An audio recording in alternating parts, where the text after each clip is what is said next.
targets up as Ragnaros landing a 4-man Sulfurish Smash, Durance of Hate from Mephisto, and this combination executed perfectly at the end of the game. From Alarak, make it a quad kill set up by that ETC. Wow, did you see that mosh pit? 4-man mosh pit while on a conveyor belt. That was like a regular sushi line. Nubarak, core at 50%. Both cores are just absolutely melting. Which one's going to go down first? I think this is going to be Respect the Gooses. Oh my goodness. Ring. Oh my goodness, the ring. Jaina just pulling up everybody here. That's a 4, make it 5. And it does knock them all up. What a play! Oh my God! Somebody please clip that.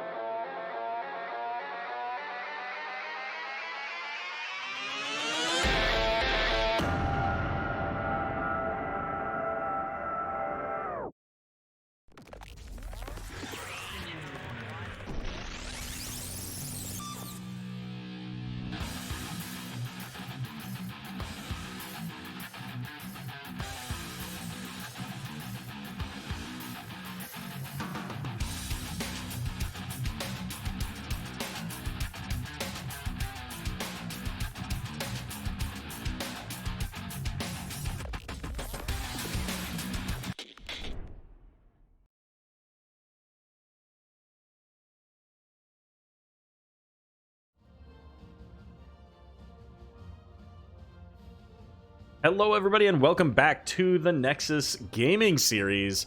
I'm your host, Arrow. I almost said I'm your host, Taco, but I'm not Taco. I mean, if you want Taco. me to, you be Arrow, I'll be Taco. But if you want me to host, I'll host. I got like crap upload speed. That's why we're on your Twitch today, and because you invited multiple reasons. But you know, Sure, yeah, lots of reasons. It's Taco Tuesday on a Friday. Taco Tuesday on a Friday. That's You know, Taco Tuesday, man. Like totally serious. I was in Totski's chat earlier, and somebody was like, "Wait, I thought today was Tuesday." Yeah. Like, and I believe they were actually saying that they thought it was Tuesday. Like, just so be it. It is what it is. Yeah. But we are here to cast ourselves a Division D West quarterfinals playoff match between ReGen Divine and Knights of Stay Bronze. And I'm super excited for this match. These are some great teams. Yeah, man. Quarterfinals, definitely a great time to be. I'm not getting paid a dime, but I'll take all the quarterfinals I can get. It's a money joke. It's okay. I'm dumb. But I get you it. know what? Hey, there are no Taco. nickel finals. Hey, there are no nickel finals, but there is a Nickelback. There is indeed.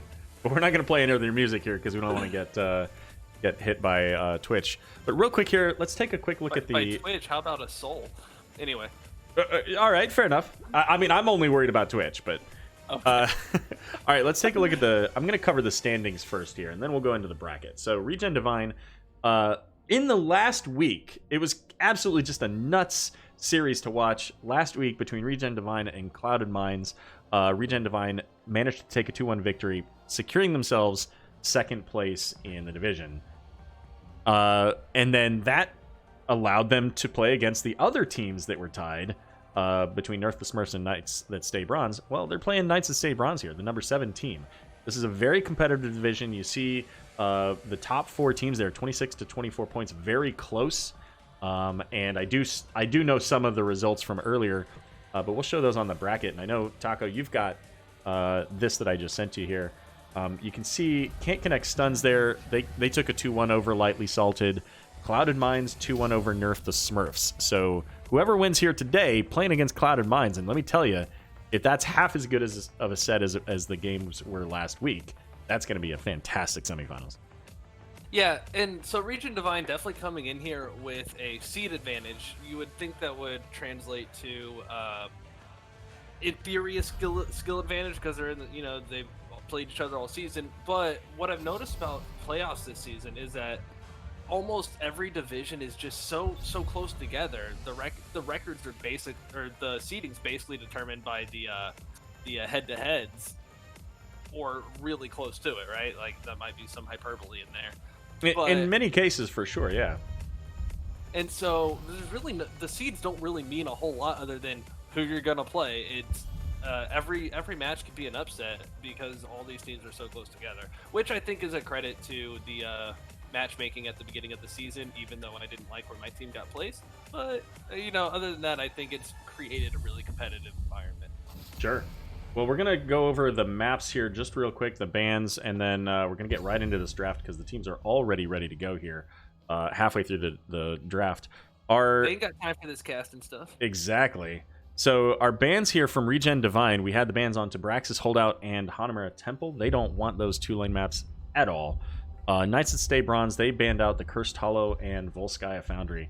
And I gotta say, that ban on a Volskaya Foundry feels really good. If you didn't know, that match actually made it into one of those highlight reels for the WTF moments. Arrow really upset that he couldn't go famous because his logo didn't make it into the clip. He's, That's true. Looking for that redemption and that That's notoriety. True. I did move it because of that. Wow. Hey, okay, so wow. Lost Vikings in the first round. What is going on? And we're on Dragonshire, right? I mean, Lost Vikings a long time ago, relatively common on Dragon, or maybe not relatively common, but certainly more common than other maps. But they're actually starting it at the very beginning, and you don't see that a lot these days. Well, okay, so this might be metagaming it a little bit, but there's a certain, if you can get the other team to focus your pick of Vikings. We're not even talking in the game yet, but here in draft, if they're drafting to counter Vikings, you have 4v3 the rest of the game. Like you ever have, it's like, oh, they picked Cho'Gall early, let's get all of our percent damage and work on Cho'Gall, and then the rest of the draft is just to counter Cho'Gall counters. Does that make sense? Yep. Yeah, and that definitely does. It can set the stage for the game, and Lost Vikings at 13, they become a very single target burn, ability hero. So depending on how they play this, they can bring a lot. Yeah. Oh, bye. Okay. Oh, what are you doing? He can't make up his mind. So we are going to see the bans here: Diablo, Sylvanas, and Muradin from ReGen Divine, ETC, and Uther. They may have, come to a gentleman's agreement on another ban. I don't know. They may have just let that through. But bottom line is, that's what we can see. It's going to be Varian and Raynor coming up. Yeah, so that's probably a taunt Varian. Maybe even just the solo tank because you got the Vikings covering everything. But definitely not going to be a solo laner because of the Vikings. And so when you're running around with the 4-man, taunt is such a huge pick tool. Joanna, obviously a very popular tank, very flexible tank. That's interesting. I like it. And ReGen Divine's known for some off meta team comps. So double healer with an Illidan. I'm excited for this game. I mean, this is a really interesting setup. The Lili can help them with the Raynor. Also, probably the more important thing there is that very short cooldown cleanse. Let's Go is something like 40 seconds, maybe 35, and with cooldown reduction from the cooldown reduction, exactly. Yeah. So, yeah, and we're switching people around here. So now I gotta change where I have all the players. Well, while you're doing that, don't worry, I got you. Crushinator coming in with the raid of 25. Welcome to the area, coming in on game 1. And also, just a heads up, the cat is now on top of my desktop, which the power button and reset button have been kitty-proof, but the kitty-proofing hasn't been kitty-proofed. And also, the camera's plugged in there, so we'll see what happens. Nice.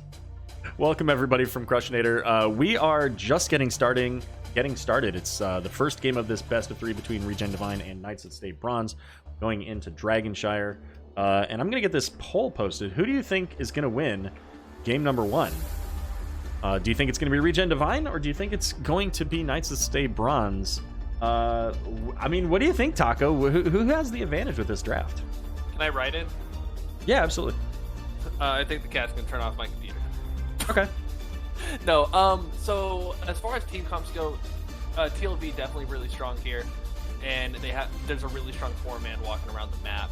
The off meta coming from ReGen Divine, I think, has a lot of play as well. The fast cleanse, the peel from the Oriole. There's not really a way to handle the Illidan, and so I think ReGen Divine takes this one. Right. Well, we will see. We'll see if your predictions come into fruition here.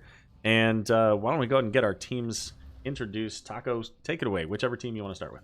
Alright, here in the blue trunks, ReGen Divine, Jason on Angel Girl, Zago on Scary Magic Orc, that's Oriole and Gul'dan, Silent Shoe on Illidan, Geek USA, Geek33K Geek USA on Leland, I couldn't even do it wrong right, and Bankai on Joanna. All right. And for Knights that stay bronze, over to the right, we got Matlock playing Varian. We got Flying Spuds on the Orpheus. Smoke playing that Raynor. Silver Spy on the Stukov. And, of course, Angry Smurf on the Vikings. And I got to say, like, that just seems like an appropriate name to have for the dwarves, right? I mean, the dwarves are, obviously, they're short, but they also feel like smaller heroes in general because of the fact that they have less individual impact. Almost like a more meaningful Murky. Quick caster quiz. Name the 3 Vikings. Go. Olaf, Balog, and Eric. All right, cool. It's important. Can't believe you would even ask me such a silly question. You hesitated. All right, Illidan is up. So Angry Smurf is keeping 2 of his Vikings together, and that is Eric and Olaf. And Illidan up top trying to get some soak. And I imagine Illidan's going to do a lot of walking back and forth. But he's going to have to deal with a lot here in that top lane as well. Early camps going out from both teams, and that's always fun to see. But Rushnator says Spud's Orphea is about to be too hot to handle. Illidan killing the Olaf. That's first capillary bleeding. Well, and Eric also getting very low, and keep in mind that Illidan went into unending hatred, so against these Vikings, that could turn into a lot of damage. That's going to be scary, especially with the crown, because Oriole's definitely going to go attack speed. I'm not even going to worry about that. Yeah, not even worried about the Viking kills. They have. I don't know. This is where all the action is. Well, right now, Varian down here in the bot lane doesn't have taunt available, but in a moment he will. And there it is. So I expect we'll see more of Geek USA there on the Lili hanging out with the team. Because right now, Knights of Stay Bronze are getting some push value out of this siege camp in the bot lane. There's the taunt going out onto Bankai. Doesn't have a whole lot of health, but that Unstoppable is going to allow for Johanna to pull away. Now, something I would like to see out of the Vikings, and I don't play them. I've just watched them be played a decent chunk. But their trait quest, their innate quest is based off of getting ReGen globes, and it increases their overall regen throughout the game.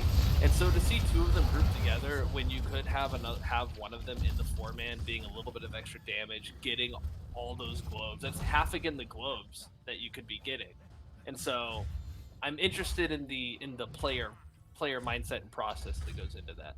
Yeah, I think a big portion here, and we did catch that kill on Gul'dan. We may see another one here as the taunt coming out onto... sorry, not Raynor, it's actually Lili. Raynor's on the other team. I don't know what I'm thinking. But yeah, those quick taunts, like, the cleanse isn't available yet, and Lili can't cleanse herself. Well, I guess with a medallion, but that's really hard to cleanse a taunt. Because really, it's just a pause button, right? You can't use a taunt on a... Well, real players unbind medallion. Let's just straight up just gone. Yeah. Don't need that on my bar. It's not any good. I do wonder if they'll keep that with the next season, or if they'll, get rid of that or make some adjustment to it. Some of us were talking about like having the new active button.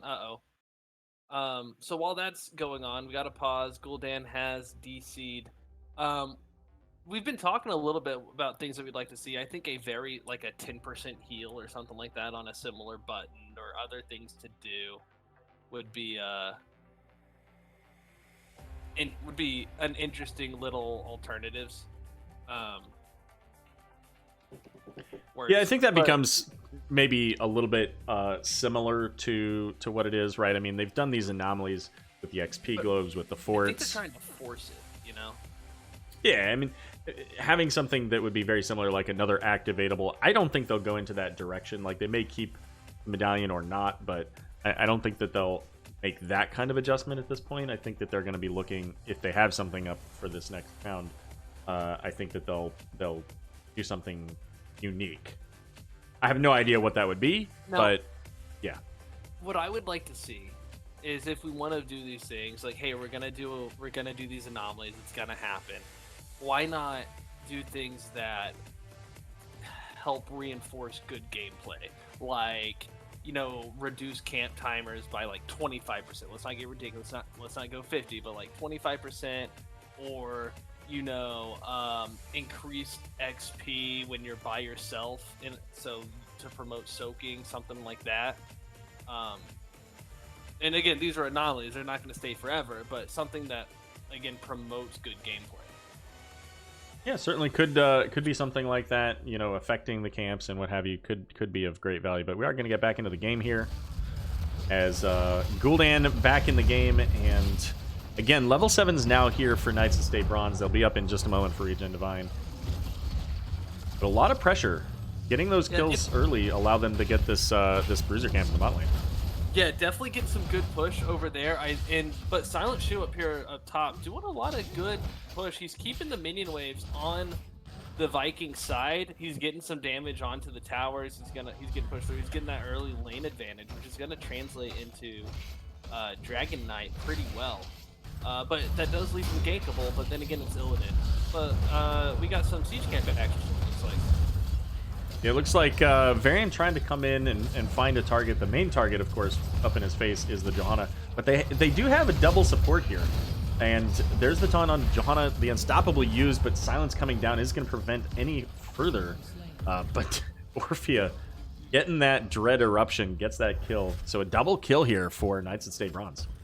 Yeah, so right now kill count is 4-0. That's because Viking lives don't matter.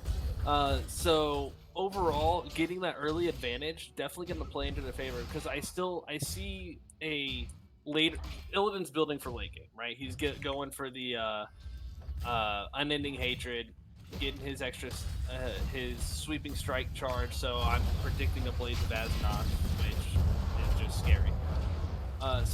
So the earlier that Knights that Stay Bronze can push their advantage, the more likely they are to have a desirable outcome for this game.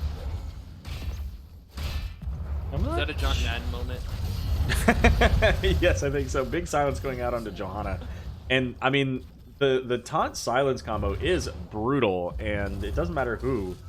It's going to be very difficult for anybody to survive. Johanna typically wants to be able to get that not hold your ground, whatever it's called, the shield, as once again another target here going to get just obliterated by that variant combo. Thank you. Yeah.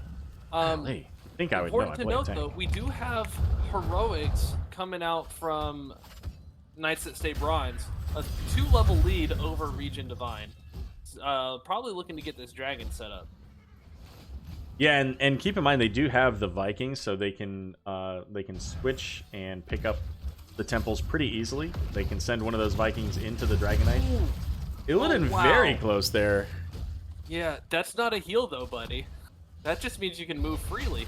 But a well-timed medallion in general. Here comes the Olaf with the Dragon Knight. Yeah, just a little bit off the time on that Oriole kill. They needed to kill the Balog a little bit sooner so that they could flip the channel, but as mentioned, Olaf in the Dragon Knight.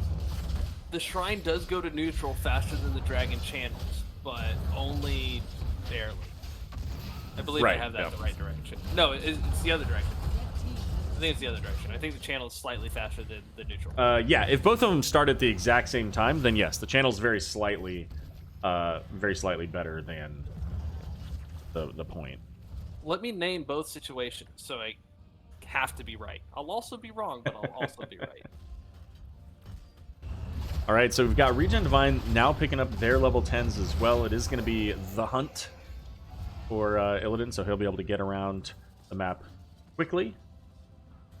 And I'm really looking forward to seeing what level 13 Knights of Stay Bronze take on that on that Vikings? You know, do they Vikings, take yeah. that percent damage? I don't think there's a good target for it. If we look at, so we got Spin to win, we have Eric the Swift. I don't think he's trying to keep them all together. Yeah, Eric is like over here Nope, Nordic gonna attack play the game, but not quite quickly enough. Yeah. And there's the hunt comes in, but not before Lily dies. Hyperion goes out. There's the swipe from Stukov, knocking ReGen Divine out of the Hyperion, but also keeping his team alive.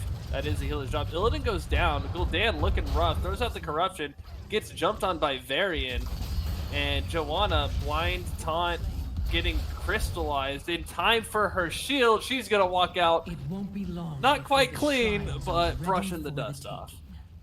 Yeah, I mean, it's rough there, losing 2 of your heroes. I guess 3 of your heroes, right? Because Lily died first. You know, but losing 3 is better than losing 4. So at least Johanna was able to make it out. But this bottom keep wall is going to take a pretty significant amount of damage from these siege camps.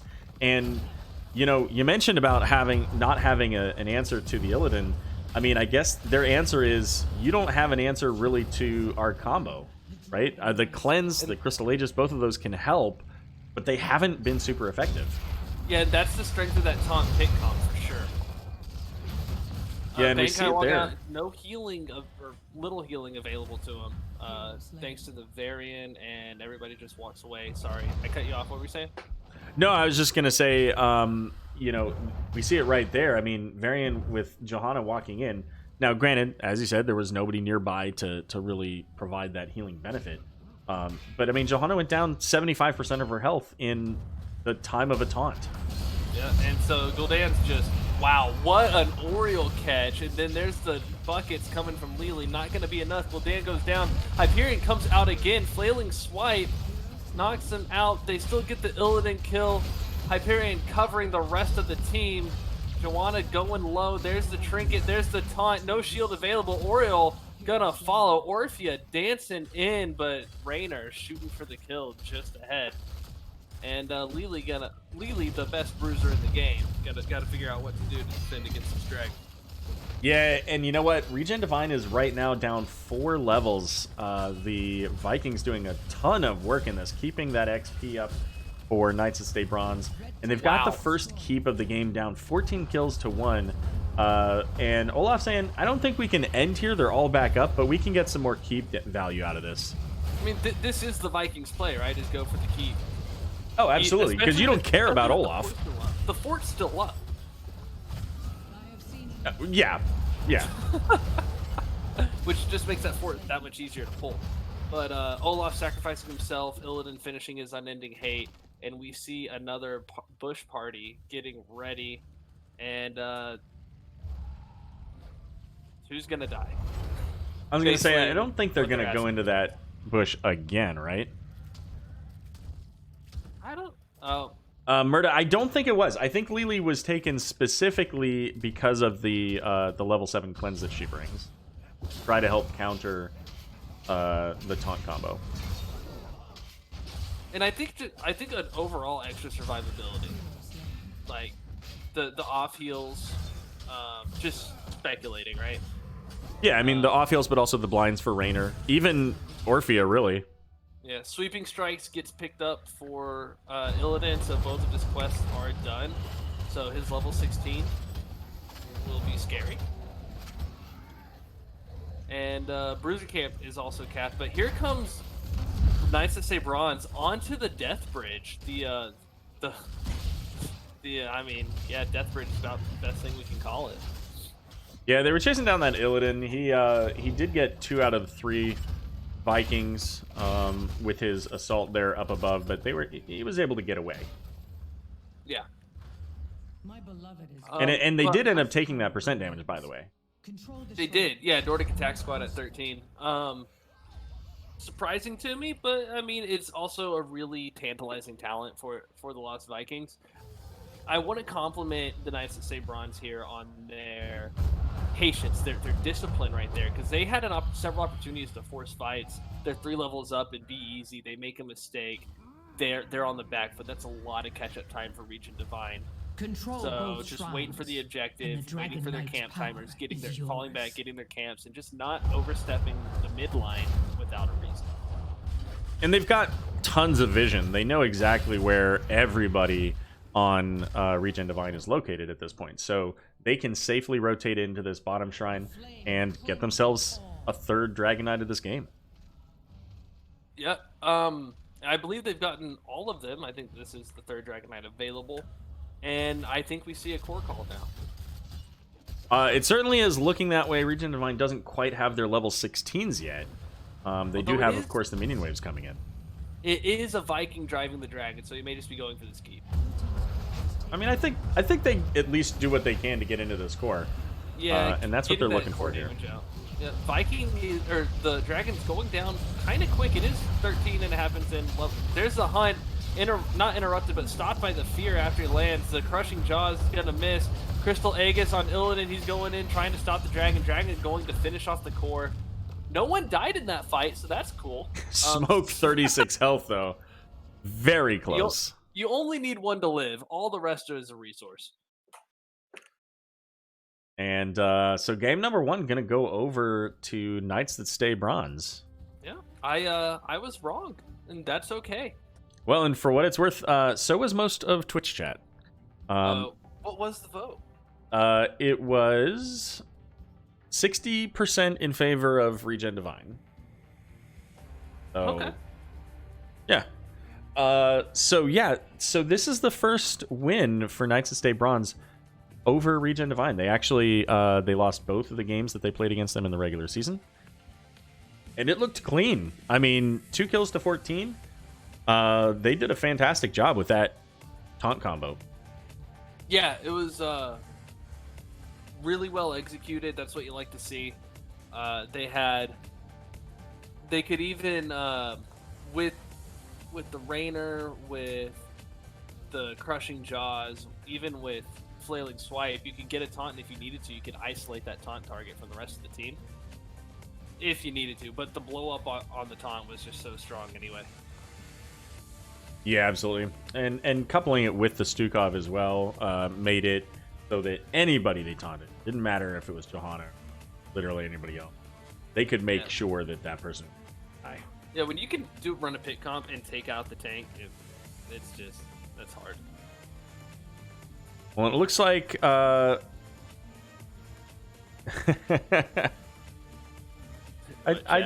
didn't say most. Well, okay, fair enough. I think I did actually say most. Most of the people who voted. We'll go with that. he's really riding my nuts because I made a comment like that very recently about something else. ReGen Divine does want first pick, so we'll expect to see the map here soon.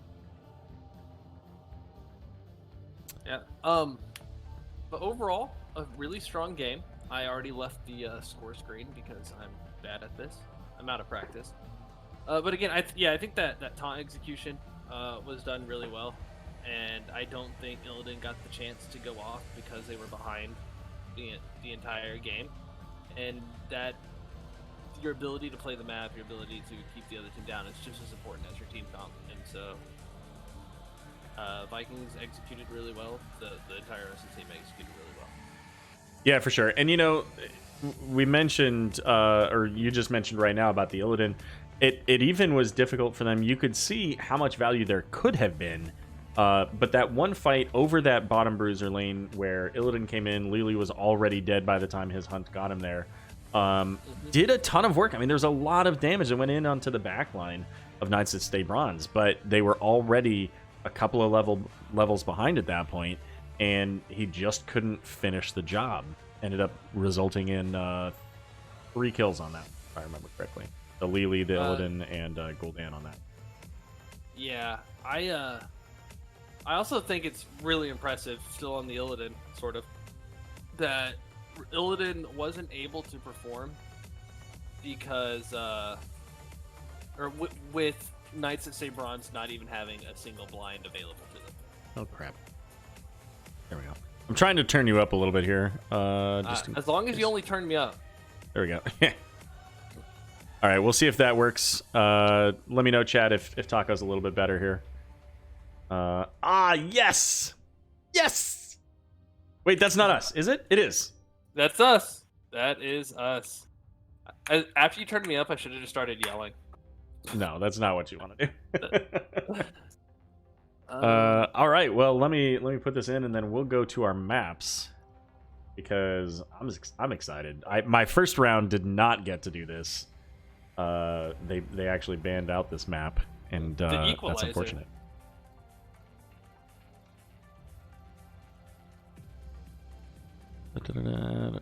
All right, so maps. We started off with the map bans on Braxis Holdout and Hanamura Temple. They were banned out from Regen Divine. Knights That Stay Bronze banned out Cursed Hollow and Volskaya Foundry. Both of these maps have been picked now by Knights That Stay Bronze. They picked Dragonshire, won that. They're now taking us to Towers of Doom, and I'm stoked. And this is a map where, you know what? I would not be surprised to see a Vikings ban coming in. You do anticipate a Vikings ban? I think that makes sense. This is like Vikings Abbott territory. It just nothing better than an Abbott capping the last altar for the win. Yes. Well, yes. actually, that's not true, and I still go back to this. I want to say it was Quarantine and Anti-Clown Association last season. It was a heroic game for sure. Ow! Sorry, the cat just came up and bit me on the tricep. Like, thanks. Anyway, so it was game 3, Towers of Doom. Perfect situation, right? Even better, the score was 1-1. There was 1 point left on both cores. Garrosh throws a sapper into the dead zone. Oh yeah, yeah. A little more. Okay, I'll put them up to max. I actually had to go back and watch the replay several times before I realized what actually happened. Yeah, I've seen some of those for sure. Where like at the very end of the game, you're like, wait, how did that happen? And Game's over. Yeah, exactly. Quite literally, like I've seen games where both teams are like, did we just win or did we just lose? And then you have to go back and figure out, like you're checking the replay, going, oh, that's because of X, Y, and Z that nobody was paying attention to, and it's usually something to do with sappers, of course. Yeah, it's like, hey, game mechanics, stupid. Yeah. This is how this map works. Go figure. Want to shout out Swing Time for the 69 bits, much appreciated. And we're gonna go with Vel. Thanks, we appreciate your compliments. Did she say something? Oh, I see. Yeah. Vel, is it Velaravia? Yeah, Velaravia. Ah, there you go. There we go. Is that how you say it? Yes. Velaravia? Gotcha. So, while we've got a second... Oh, damn it. Did I really do that? You blew it, didn't you? I did. Do you see that? Do you see that crap? I do. All right. So real quick here, let's just kind of update based on the standings, and the bracket. Where are we at? You can see here, whoever wins this matchup is going to be going against Clouded Minds. Clouded Minds defeated Nerf the Smurfs 2-1 in the quarterfinals round for them, and then of course the winner of that will be going on against whoever's in the upper half right now. Can't Connect Stuns. They've succeeded in their first round 2-1 over Lightly Salted. And is interestingly that a enough, a lot of your 2-1s. gameplay? Can't Connect Stuns, maybe. I believe that's more of a Valkymer thing. Valkymer prefers the zoning stuns. I miss a few. Right. Valkymer likes the zoning stuns. Anyway, so sorry, I couldn't resist. Cats need kicked for not putting match in. Well, there you go. Are they on that? Let me hold up. Are they in this div? Cool Cats and Kittens? Oh, Cool Cats. I thought they were talking about the Nexus Cats. Nexus Cats? Yeah. Did be. There's a Vikings man. Little to no time wasted. I mean, I guess you have to remember what the Vikings are actually called. So yeah, Vikings Do you, go though? away early. Like, I mean, I'm just going out on a limb here, but how many people don't have Vikings as their least played hero? Well, when you start typing SHI for the hero that you're trying to ban, and you realize you can't use slang to find heroes, you gotta remember what they're called. Fair enough. So we see the ban on Uther, and a ban on Cho. I mean, Cho'Gall is another strong potential option here. This is a map that is typically going to go into late game. So, I mean, that's a great ban, I think. Yeah. Both of them, Gaul, I say Gaul, Cho. They're both really powerful, and you're having those late, like you said, those late game team fights. And this is one that forces a lot of team fights. ETC late game also really strong. Deathmatch is just so good. If you die at all, it's like, hi. We see the variant come out again with the Stukov, so maybe taunt again, but I also think that could be a head fake. Could be. I doubt it. I mean, it kind of goes back to the old, saying of, if it ain't broke, don't fix it. And right now, that's kind of what they're playing to. We are going to get the Gazlo though. And all right, so they look at this and they say, okay, how do we counter this taunt blow up combo? Well, let's pull in Anduin. Anduin can literally pull them out of danger. It's a long cooldown, so I'm not sure that in and of itself is by enough. I almost think I wouldn't have minded seeing like a Rainer. You taunt somebody, Rainer boops him back. That's at least a moment of pause. What about light bombing the taunt target? Could be, absolutely. That sounds hilarious. Which I've been told by my team, just because it's fun doesn't mean it's good. True.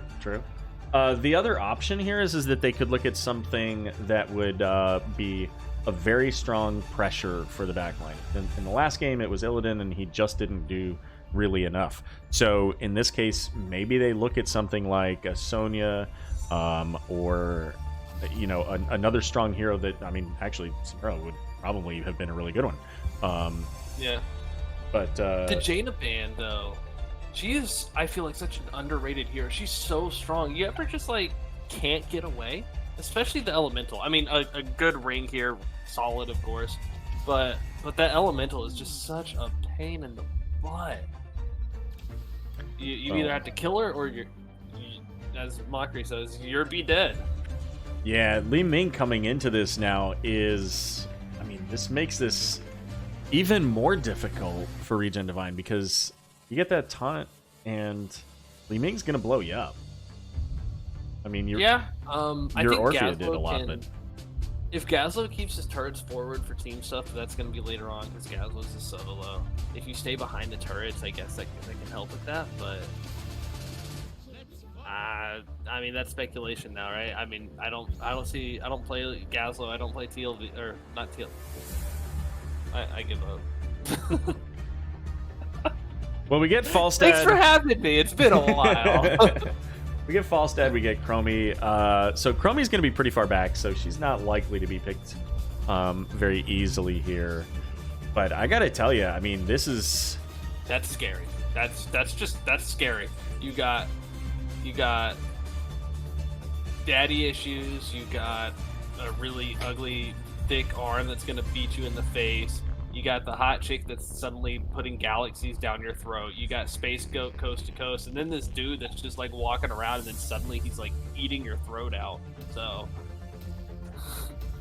back alley team looking scary. Taco, I think we needed to have a conversation after this game. What? What happened? All right, who wins game number 2? Is it going to be ReGen Divine? Is it going to be Knights that stay bronze? You can vote in chat. You know what? This is going to be, it's game number 2. It's on Towers of Doom. And it's, ReGen Divine are looking to stay in this tournament. They're second in Division D West, but right now they're one game away from getting a longer postseason. Yeah.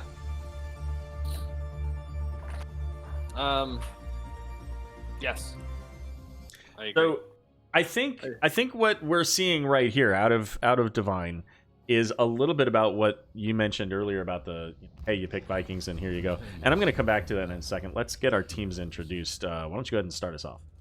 All right, starting over here on Knights that stay bronze, because I couldn't say the members of ReGen Divine. We got Matlock on Varian, Smoke on Space Goat, Silver Spy on Stukov, Flying Spuds on Li Ming, and Angry Smurf on Greymane. What you got over there? All right, for ReGen Divine, we've got Geek USA playing the Anduin. We got Zigo on the, who is that? Gazlo, there we go. Silent Shoe on the Falstad, Jason on Chromie, and Bankai on Johanna. Right. So it wasn't me, it was ReGen. Got it. Sure. So the point that I was going to make was, like, in some ways it feels like ReGen Divine kind of went deep into the possibly overcompensating for the taunt variant combo. Getting that Mighty Gust, they've got Chromie, who's going to be really far back, now has the potential for timeout, also has time traps. Time traps could be enough to save a target if they're standing in the place necessary to do so. And then Anduin, of course, as another potential. So is it enough? I don't know. And what I was going to say is, you really want to see somebody that's going to be in the backline preventing that Li Ming, preventing that Greymane from diving in and killing the taunt target. And who would be a great player for that? Yrel. Absolutely, Yrel. And she's on the other team. Though, in the chat. Although I do think ReGen has a really strong point fight. You have Gazlo kind of up front with Joanna with the bombs and the turrets, and then Chromie raining sand from way back, and Falstad's able to position the enemy team. He's got some really good, somewhat steady damage. I think the team fights are pretty much a toss-up. I think if Knights don't get their pick, Divine wins the fight. Quite possibly. And we're seeing a lot of that here in this first team fight over the bottom siege camp. They're trying to take advantage of the fact that Varian doesn't have abilities, but, ooh, man, Falstad just barely avoiding that arcane orb.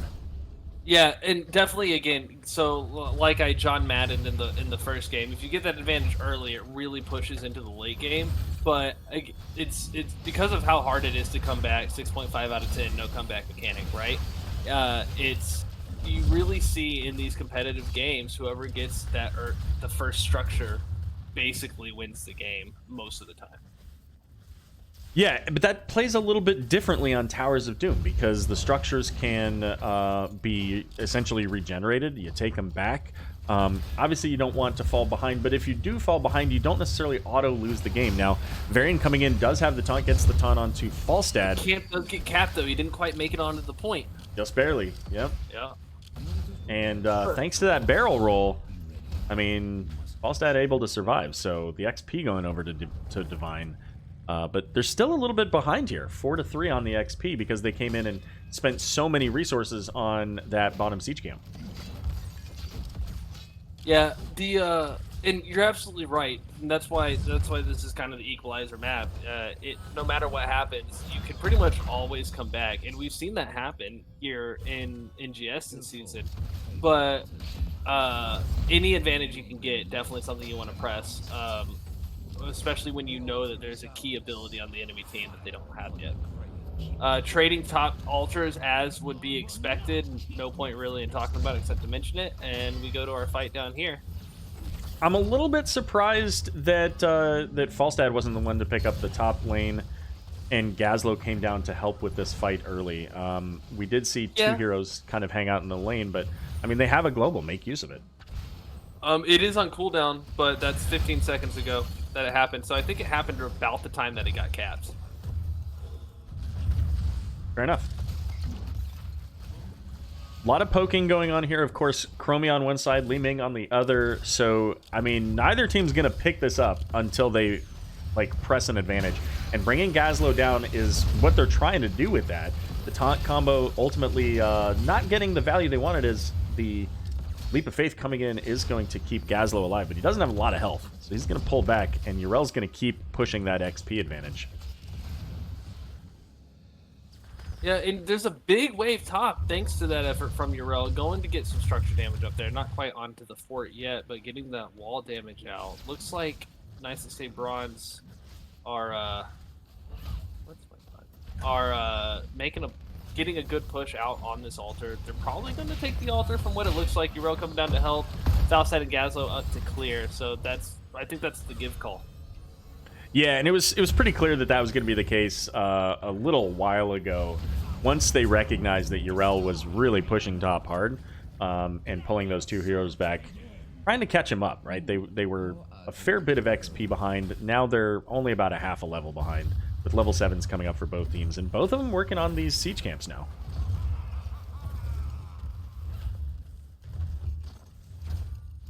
Yeah, pretty standard. Right after the objective, camps are up. get your siege camp, let them go fight each other mid, make a pumpkin pie in the lane, and keep going about waiting for the next set of altars, really. Well, and it looks like, you know, one of the things that I didn't really account for in the anti-variant blow-up combo generator that we've got here from ReGen Divine is, of course, Chromie taking Ender Hall Anomaly allows her to just drop time traps everywhere. So it's much less likely that they're going to be in a position to get ganked. And if they do, they can just put the pause button out. Yeah, absolutely. Ender Hall Anomaly, my favorite level 2 for Chromie. It brings so much more to a team fight because you can put them anywhere. You can even drop one that they can see you drop it to catch them like behind the fight or something. If they walk that way, they're like, oh, when did that get there? It's also really fun for super predictable spells, and you're like, hey team, I'm putting these around. Taunt going on to the Chromie getting blown up by the Li Ming, exactly what you were talking about before. If we can get the Chromie, she's dead. And you even saw the Anduin use Leap of Faith. It is on cooldown. The animation did happen, did not get her out in time. Yeah, and that's one of those things that if it's a squishy target like the Chromie or the False Dad, that combo is just going to obliterate them. Leap of Faith isn't going to save them. There's just not enough time. You have to almost be prepared and pre-Leap of Faithing them to prevent that from happening. Yeah, that kill buying them enough time. They do get this Ultra uncontested, making some push onto this bottom fort. Bottom fort basically wins the game in general. If you can get it, you hold it. There's no access to that bottom altar, restricted access to the middle one. And that's why you get your 4v4 in the bottom lane. And Slowing Sand's the pick here for Chromie, so you know, this is a map that works really well. Taunt going out, there's that combo, and with Cursed Bullet, anybody's a Chromie level of health. Yes, absolutely. And all they have to do is say, kill that one, and they die. I'm really looking forward to the Slowing Sands Light Bomb Gravel Bomb. Just saying, that's gonna be super fun, especially if Falstad can push the entire team into a wall. Then that's gonna be a fun ultimate combo. Yeah, I mean that's ultimately what ReGen Divine needs to win this. Is they have to be able to make a combo ultimately go so heavily in their favor that the single target blow up just isn't enough. Yeah, you got to be able to follow it up, but that's a lot of CC, and you can time it. You can time it really well, and then I'm interested if they start getting this combo off. If they start executing, if Chromie goes into, there's the light bomb going out, not going to catch the Li Ming, but Falstad rolls in, gets taunted by Varian. A lot of damage from the silence, and Li Ming finishing off Falstad. That looked like a calamity kill, getting the reset. And it was a wave of force. Able to push. It was wave of force? Yeah. But yeah, so I'm curious to see if... I mean, we might see Gazlo fall up here. Does drop the turret for that shield. 58 health is just barely able to make it out. That was quite the long fight between Yrel and Gazlo. All over the top siege camp there.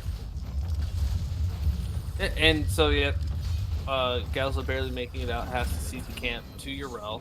And Gazlo and Yrel will exchange altars. Gazlo coming back with just half health from basically beat and came back so that he could... cap. The bottom fort does go, giving Knights that Stay Bronze a 2-point advantage on that exchange of altars. One less for ReGen Divine, one more for Knights that Stay Bronze. And overall, just in a really good position. So, Arrow, if you're ReGen Divine, what are you doing? What do your comms sound like? How are you getting back in this game? I mean, the most important thing is that you have to stay level-headed, right? I mean, this... We've said it several times, this is a map that you don't just lose it just because you've lost a structure or lost an objective or what have you. The objectives are a limited quantity. Jay's on there, gonna have to get the Leap of Faith out. I think he was probably okay. I feel like the rest of Knights of Stay Bronze were far enough back that I don't think they could have gotten that kill, but it's still, like, why put the question out there? Right. And Big again... chunky going out. Oh, okay. Li Ming just diving in, taking the death zone damage to make sure that she got that kill on the Chromie. So there you go. But if again, I mean, if you're Divine, like, you have to keep your head in this game. You have to be trying to keep up on the soak, which Gazlo's, you know, a trooper doing absolutely the best that they can to keep up with this. And you have to be looking for those opportunities, not just to push away Knights that Stay Bronze, but actually to engage them. And that's really difficult unless you have your full 5-man team here. You need Gazlo with that Gravel Bomb. You need a Blessed Shield to come out to help set things up. But right now, they're playing a very defensive 4v4, and they really need it to be a 5v5. Yeah, it's really hard to find that opportunity to get back in without trying to force it too much. And while we're setting up for this altar, Gazlo with the interrupt on Greymane for that channel. Falstad flies in, pushes Greymane back. Greymane's at about half health, but here comes the rest of the Knights that Stay Bronze closing in. We now have a 5v3 with a sandwich. There's a Gravo Bomb after the Gust, mainly to kind of keep delay so the rest of ReGen Divine can get in. Stukov getting really low, gets stunned out by the bomb before he can finish his swipe. That's going to be a variant down. There goes the Stukov, finished off by Gazlo. Urel leaping away. There's a medallion, extra security, and that's going to be a fight won by ReGen Divine, down a level, down 2 people at the beginning of the fight. Overall, well executed, great tactics coming from the Gazlo to turn that thing around. Yeah, I honestly thought that was going the other direction. I mean, they got the stall, but they put themselves in a really kind of awkward position, being pinched between the 2 halves of Knights of Stay Bronze, but it worked out for them. And the reason it worked out for them, exactly what we were just talking about. They set up combos.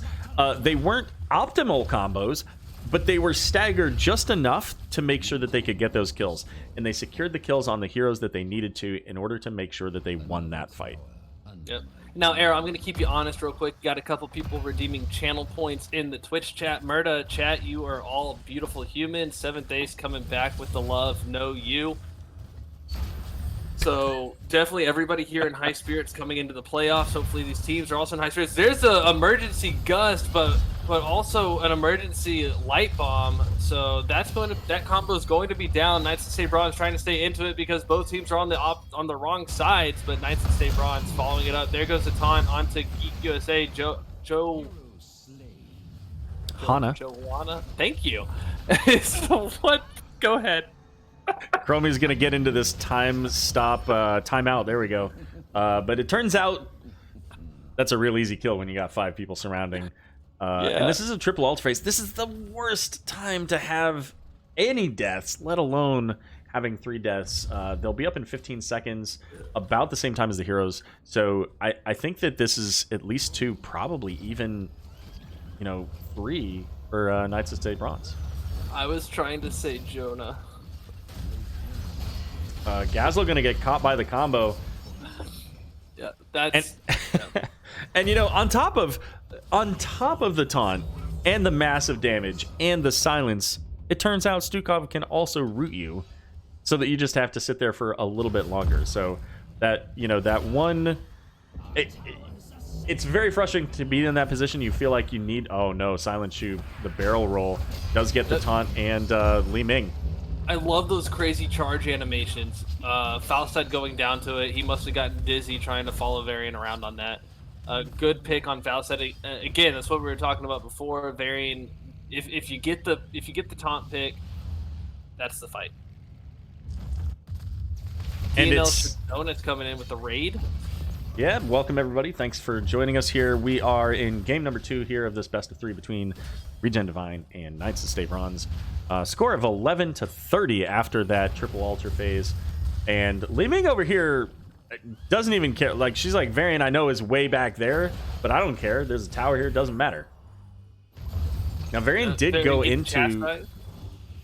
Yeah, he does, but he went into that shattering throw, so they can quite easily kill the Johanna now, too. Yeah. Chat was really upset last game when Varian did not take shattering throw. That has been rectified. And what an evasion on the Gazlo stuns by Knights of Stay Bronze. That was about to look really bad for Stukov. But instead, they walk out. Stukov even sweeps away. And looks like they're turning the fight now. A lot of sand coming down on Stukov. Stukov looking low. And Chromie with the pick!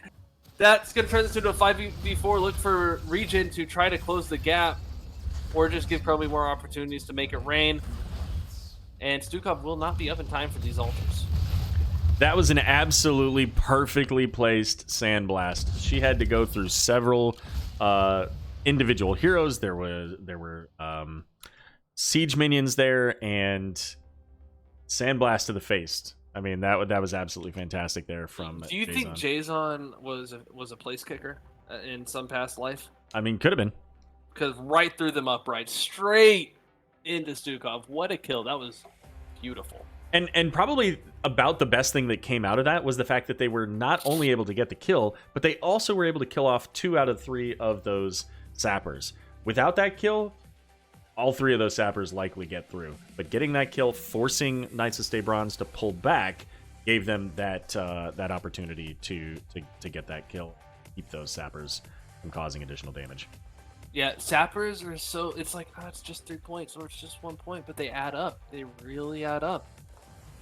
And so, yeah, being able to relieve that pressure. And now, like we said, going into this next objective, because I imagine you have the screen up, so yeah, that one.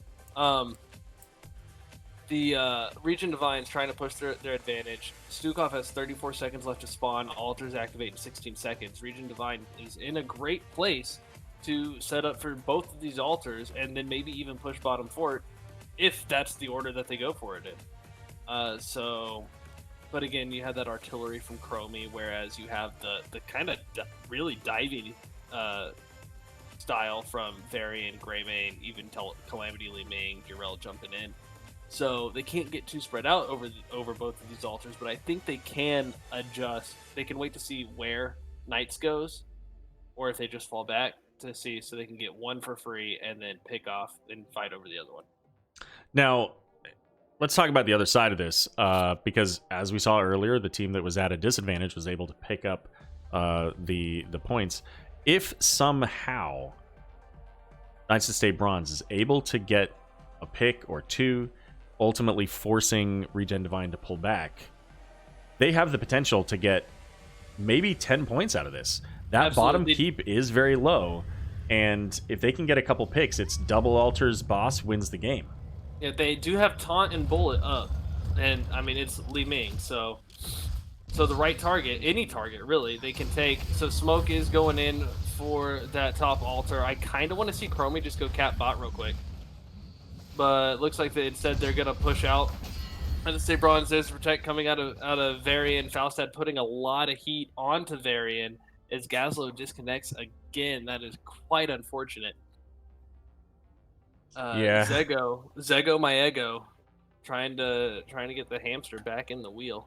And this is the kind of thing that can really shift momentum in a game, right? I mean, having extended breaks, especially, you can. I can't tell you the number of times that I've seen a game where somebody DCs and then there's like a 5-minute break or 10-minute break or 20-minute break in some cases, and then suddenly the team that was behind is suddenly able to kind of like catch their breath and then just make it happen. This is a map where that happens anyways, so who knows? But this is a very frustrating place to be in when you're the team that's ahead. And it sounds like our players are back. Yeah, but no, you're absolutely right. Sometimes coach just needs to give that pep talk during halftime, and who says halftime has to be in the middle? Yeah, it doesn't have to be in between games. It can be like in the middle of halftime at a any hockey game. Right. All right, so Falstad did chase down the Varian there. Lightbomb's going to go out onto the Urel, but she's got that Ardent Defender. Big stun coming out. Can they get the kill on the Varian? They do, as Stukov portaling in, but Smoke, using Ardent Defender, doesn't have that resource now. Is going to have to pull back. Both altars picked up, but it was one. Yeah, but it was one in favor of Knights. Yep. Hi, Kitty. And that feels really bad because I think that if Gazlo doesn't DC there and pull off, that I think that ReGen Divine has the positioning to be able to pick that up sooner, and then they can contest that Greymane channel. Yeah, I don't think Greymane. I don't think they make that plan to go get bot real quick. But who knows, right? Yep. Well, they do, but 7 to 26. Chrome- This is an uphill battle now for ReGen Divine, but Gazlo's going to get a Chrome lot of picked up pressure top. Piercing Sands. I think that's a really good call here to be able to get through and interrupt a little bit more with those altars. Gazlo does take top. I think that's what you were just saying. And Angry Smurf looking to do something. Leave the bush. I'm not entirely sure about that. And Bankai gets bulleted, taking a lot of damage. Iron Skin going to come in just in time. Lots of damage on Chromie. Chromie on the wrong side of her tank. This variant comes down. Stukov's still looking a little rough, but he's got, like, diseases or something. Insert lore words. As the next set of altars is coming up, about 15 seconds. This is a double altar. This is not a game-winning position for either team unless this bottom fort falls. Well, Time Trap's going to go out, get a little bit of damage there onto the Li Ming. Altars are officially spawned here. And neither team yet. Actually, Stukov is going to get that channel. Yeah, Stukov gets it. Chromie gets it. That's going to be a trade. And Boss wins for Knights of Stay Bronze. And not only that, double siege camps available in the bot lane, also a threat with this bottom keep solo. Yeah, here comes a Light Bomb huge comes combo. out, Gravel Bomb, perfect combo coming out of Gazlo. Stukov goes down. And they got to keep going. I mean, they have to look for these. They're only 4 points away. They get the kill onto Varian. Gazlo's going to throw down his stun, but it's a double kill in return. What? Li Ming popping off. But Chromie gets her. That was absolutely exactly what Knights of Sabronze needed in that moment. Getting those extra kills. 1, 2, 3 just dead. And yeah, the momentum was totally with ReGen Divine, and Li Ming just putting a stop to it. And now, I mean, both teams kind of have to take stock. Yrel and Greymane, probably overall the better combo to have.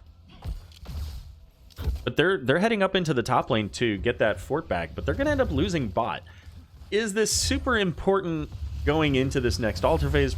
Probably less so than just about any other time in the game, right? What, that top fort? The top fort, I think, is more valuable to them than the bottom fort at this exact moment. Yeah, the only time you'll see it. But this bottom fort is, like you said, is going to go. Those sappers, some of those sappers are probably going to push, or they say, you know what, we can give these altars. We can go try to hold on to bot, or at least stop the sappers from getting through. And see, now it's rough because this could potentially be a 12-point play for ReGen. Well, we'll see. Falstad is gathering. Johanna with the big blessed shield and the combo coming in. Do they get it? They get the first kill onto Greymane. That's huge. Matlock, rather, deep in the wind tunnel is going to push everybody back.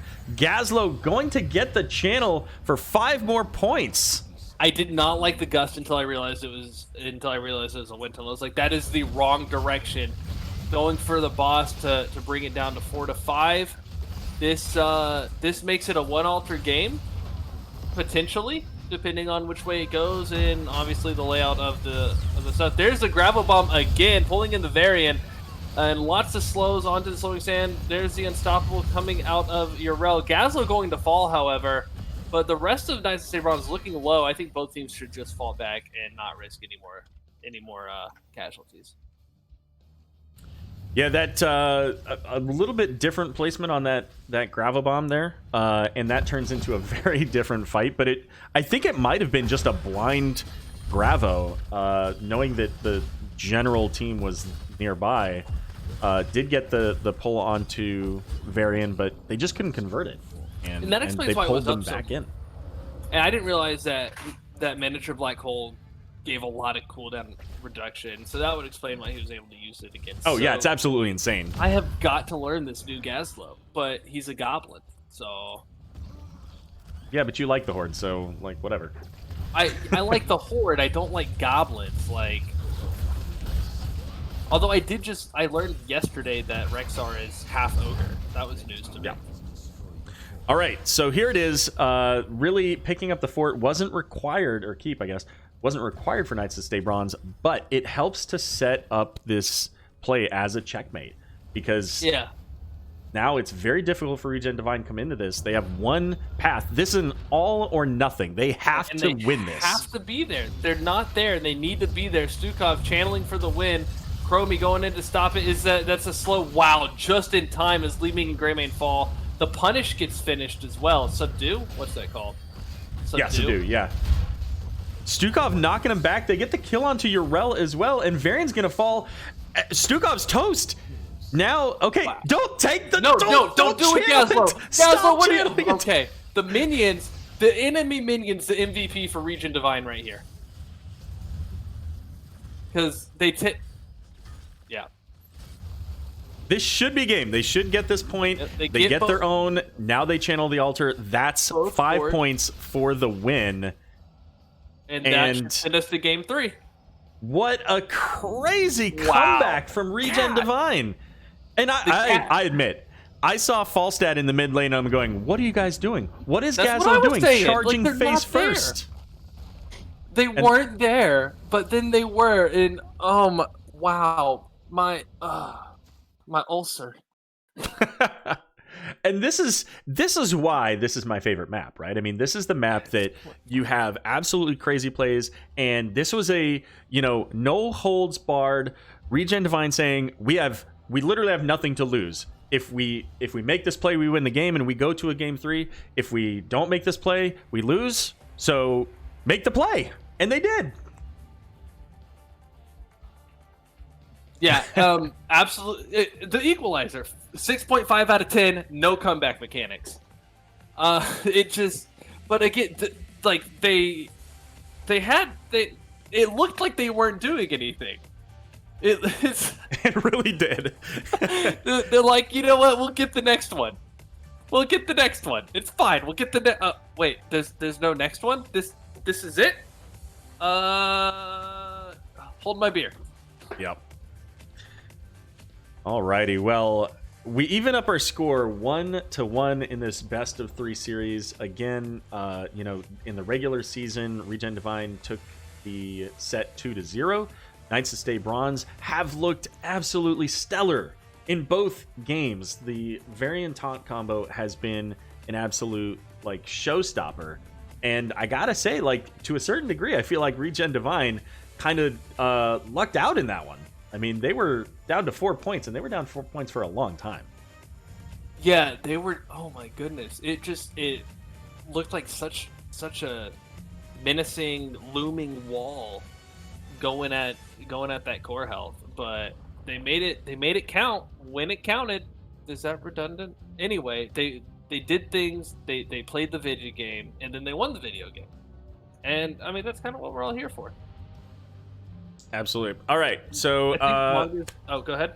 I was just gonna say the teams are taking a quick 2-minute break. I'm gonna take a 2-minute break because I would like to get a quick beverage. So let's do that.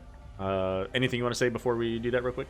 Just I was gonna comment on what Mongoose was saying in chat. I think Varian has earned his respect back. Quite possibly. I mean, it depends on where we go for the next map. We may or may not see another Vikings ban because I think they were really instrumental in game 1 too. But the Varian was the key to that success really in both games, and the Vikings enabled that, so we'll see. Yeah, absolutely. How do you submit the second half of that as a highlight? Yeah, just you have to condense it down and put the speed up to about 400%. And what is it, SLP, going back to VHS? And I don't actually know that acronym for VHS, but super long, short play, long play, super long play. Yeah, okay. All right, we'll be back in just a couple minutes here as we find out where we're going for game number 3. All right, sweet. The Dark Nexus. It is mine to wield, to control.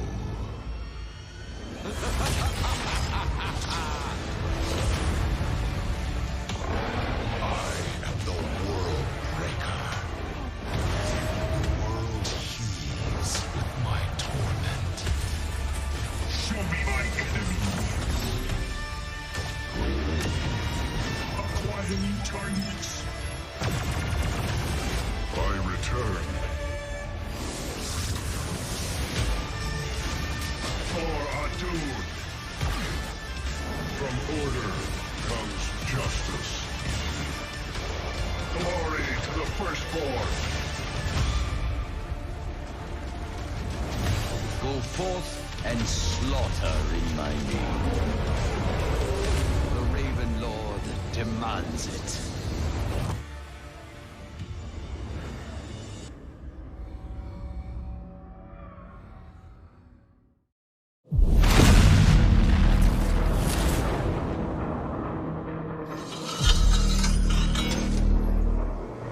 We have a realm to destroy.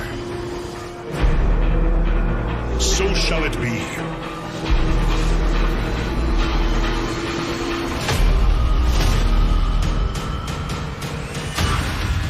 Lay waste to this world.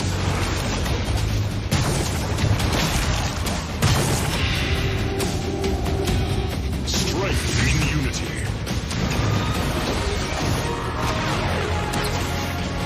Do not falter!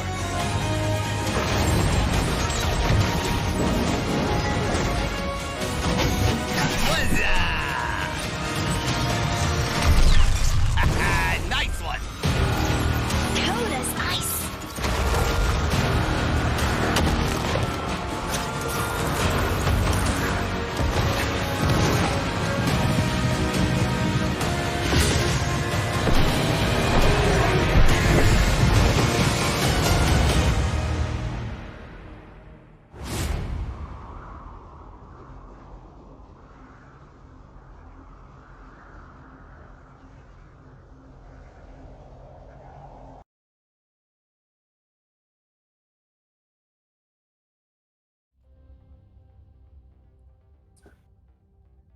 All right, everybody, welcome back.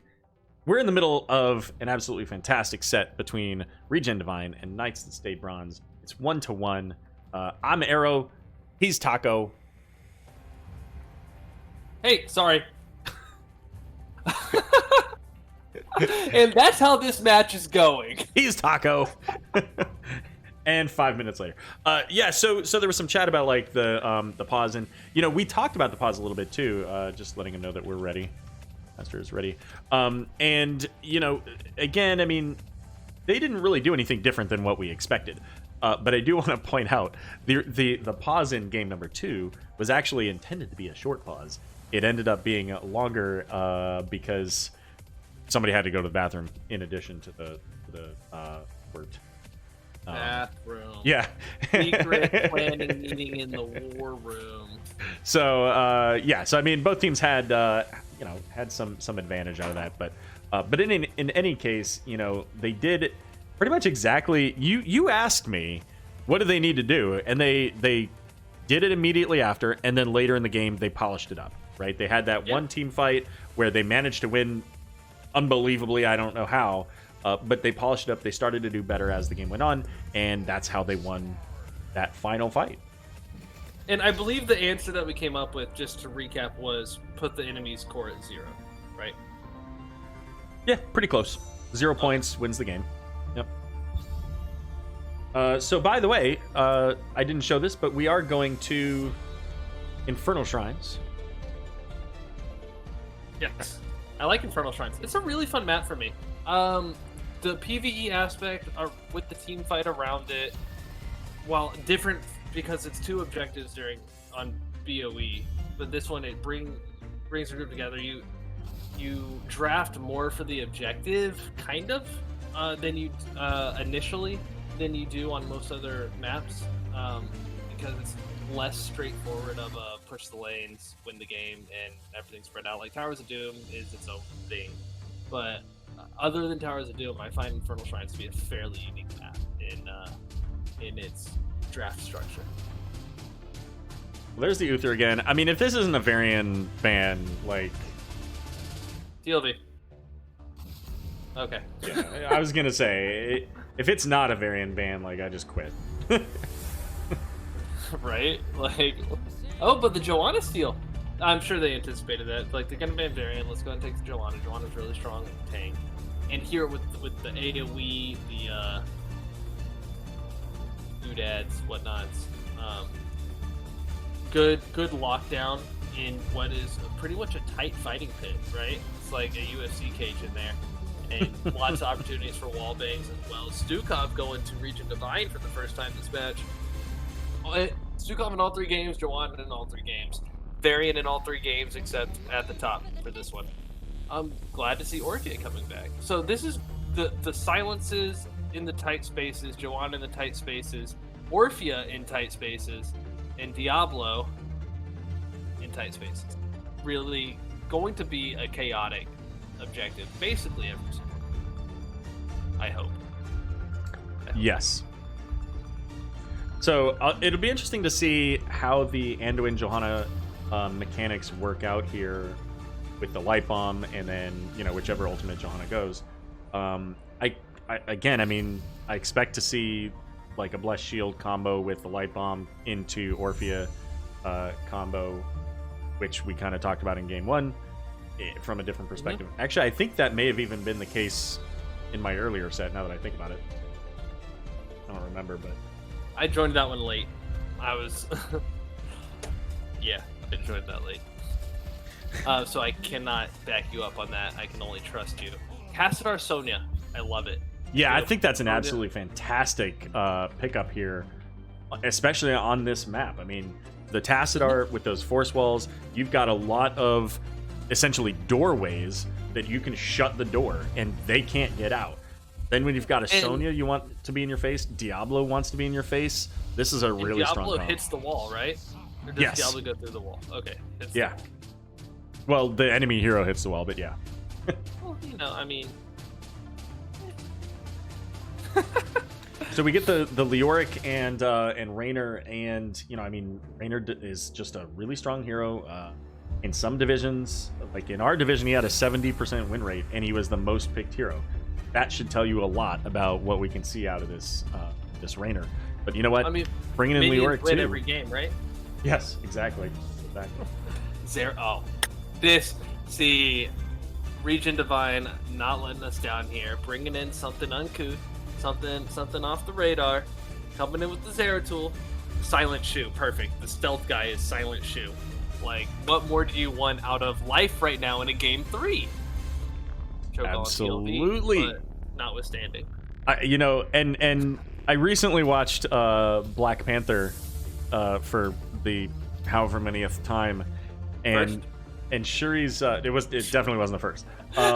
Shuri's joke about the footwear that she created for T'Challa, it almost mirrors this Zeratul Silent Shoe like scenario, like calling them sneakers, right? Like this is perfect. Yeah, I call them sneakers.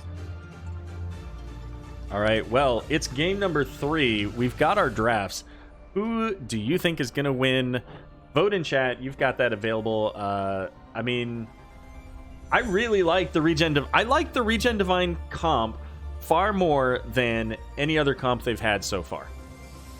Yeah, it's a great comp for this map, but Knights of Stay Bronze rocking the synergy with the portraits, as well as running the ReGen Ghost Dirty Bathtub team. So, gotta respect the Dirty Bathtub. When there's scum, there's scum. Yeah, fair enough. Nasty, and also true because there's 2 casters, we should conflict here. I mean, I don't think that's necessarily required, but there's it no. It makes rule for good that. Television. Little inside baseball, little broken fourth wall. The best part is when there's one caster and you disagree with your own assessment while you're waiting for the game to load. Does Cho'Gall count as one caster? Could be. I think so. Yeah, I mean, if Cho'Gall had the ability to cast, I would call that caster. Well, Gall casts. Cho'Gall just runs something. Yeah, he's just the observer. Yeah. Gall does all the cast. That's a entendre there. Double. But not innuendo. All right. I think this game is about ready to load. I hope so, because I am tired of filling this time. We've just got it's going down the drain of that dirty bathtub. one hero. There we It's go. bedtime. Come on, thank you. The draft music was actually getting increasingly louder, it seemed like. Because it wanted to get going too. It's like, Mom. All right, well, let's get these teams introduced. I'm going to start it this time. I've got ReGen Divine on the left here. We got Silent Shu playing Zeratul. We got Geek USA on the Stukov. Bankai on Diablo. Zigo going to be playing the Sonya. And Jason on the Tassadar. And in the red trunks, Angry Smurf on they're stacked on top of each other. Angry Smurf on Raynor, Matlock on Joanna, Silver Spy on Anduin, Flying Spuds on Orphea, and Smoke on Leoric going up to that top lane initially. The bell has rung. It is round 3. And maybe we get a Rocky freeze frame ending. And ReGen Divine coming in with the chat support, 75% saying ReGen Divine is going to take this in a 2-1 set here and move on to semifinals. But I mean, Knights of Stay Bronze, I said it earlier, they've looked really good. They could have very much won that last game. So there are no assumptions on my part. I like the ReGen Divine draft, but it could go either way. It wouldn't be a game 3 without a DC, would it? I mean, certainly lately it seems like this is the case. I believe, actually, now that I think about it, I think our match with Divine and Clouded Minds last week had several disconnects and pauses, one of which was a good 15-20 minutes, if I remember right. Yeah, that's right, because Mongoose and I had the opportunity to talk about a variety of old school games and the things that that we did in some of those games, like the Civilization. I was gonna say this is the worst time for this pause because nothing's happened, so there's nothing for us to talk about the game. But if you want to talk about old school stuff, I mean that's cool. What did I just do? There was something I just bought my wife the Kingdom Hearts All-in-One, and so now we're struggling through the clunky controls of Kingdom Hearts 1. I have nothing to contribute to that because I don't know anything about Kingdom Hearts. It's Disney meets Final Fantasy. There you go. Then that's it. So important to note, it's not the same team that has the DCs. I think that both teams, even prior to this game, had some DCs. So it's just happening. People are struggling with their connections tonight. Zigo had hit reply on the DDoS. Let's see. I think we're good. So we may be going back into this game. We did start a podcast. Pretty much. All right, we're back. Silent Shu coming up, rotating up to try to get in on this Leoric. He was pretty far back, so couldn't do that. But that means that Knights of Stay Bronze knows this is a 4v3 in the bot lane. And they try to take advantage of that. The Force Wall coming out, Tassadar to help keep that Diablo safe, as Diablo not super tanky right now. Only 10 souls. Yeah, I am interested in this top lane matchup, even though Sonya has moved down into the mid lane. Leoric versus Sonya. They're both decent double soakers. They can get back and forth. Sonya, they both have a lot of self-sustain, but Leoric's a bit more reliant on the enemy hero being there. He did take Austin Renewal, so he can do that for his heals as well. But I think the lane is up to Leoric's play for who wins. If you even win. I would agree. Because the off lane doesn't really usually have a winner. Yeah, I would agree. I mean, if your Leoric is able to land his drain life, as I completely missed that because I was looking at the solo laners. If he's able to hit those drain lives, then you have a pretty similar 1v1 in that, and then it's just going to be a very boring matchup. But if Sonya can juke those drain life, then I think Sonya can potentially take that lead. Yep. Sonya again going back and forth, but down in the mid lane while the Knights that Stay Bronze are coming up on their team soaking. So she said, well, I got what I needed, and I'm going back top. The XP staying really even, so we have Leoric solo laning and a 4-man rotation from Knights that Stay Bronze. Sonya mostly double soaking, and the 4-man kind of staying put, but they covered, responding to the other team. Here comes this first shrine, and I don't see an indication. Usually it's got some swirlies over it to tell us what type it's going to be. It's gonna be an arcane Punisher. If you mouse over it on your minimap, you can actually you can check that. Dang, Now, dude. Angry Smurf over here is does Angry Smurf die to the camp? Wow, that was super close. It's... Did he go... Of course he did. I'm sure he, He did. It's He his did go map. Exterminator, yeah. Yeah. Yeah. Exterminator, Executioner, like, eh. All right, so ReGen Divine on the point first here, as Raynor did have to go back. Lyric's a little bit closer than the Zeratul, though. Yeah, they had an opportunity to have a man up and force a stagger. So Zeratul bought, because Lyric was away, Raynor was coming back. But going ahead and getting ahead on the objective, decent call. Their clear is a little bit lower right now. Tassadar hasn't really built up his. He didn't take either level 1. He's going side build. So just slow and steady, trying to get the AOE clear. Knights of Stay Bronze definitely more of a kill the enemy team and then do the objective, whereas ReGen Divine can objective during the fight. So Yeah, and Zeratul going up to clear that, I think that's a big problem for them. They could have potentially finished up this this shrine. Now they're gonna lose it. yeah, absolutely. Losing Diablo there, not having Zeratul for the extra at least cleave. Level 7 was important there, but the objective was close enough. I don't think he called the bail that early. Yeah, they could have cleared that that camp. Obviously, the camp got some value, but the reality of it is that you're going to lose more from this Punisher than you would have from the camp, in addition to losing your Diablo. And Zeratul might be the shot caller here, but I don't think you make that decision without the tank on board. Well, speaking of those decisions, Orphea getting caught behind the wall, behind that force wall. At least, you know what? If you're ReGen Divine, there's a silver lining. You get a kill out of it. Yeah, ultimately, just losing the full wall, so a little bit of damage on the fort, but nothing too excessive. I will but devil's looking for the invade. advocate myself. There's something to be said for a Zeratul you can't see, although he was in the lane. But at first, the peel off, Zeratul's, where is he? Is he behind my carry? I was gonna say, do you mean the Zeratul in lane that you can see clearing the? Oh, the shaman camp? look! The objective's going on.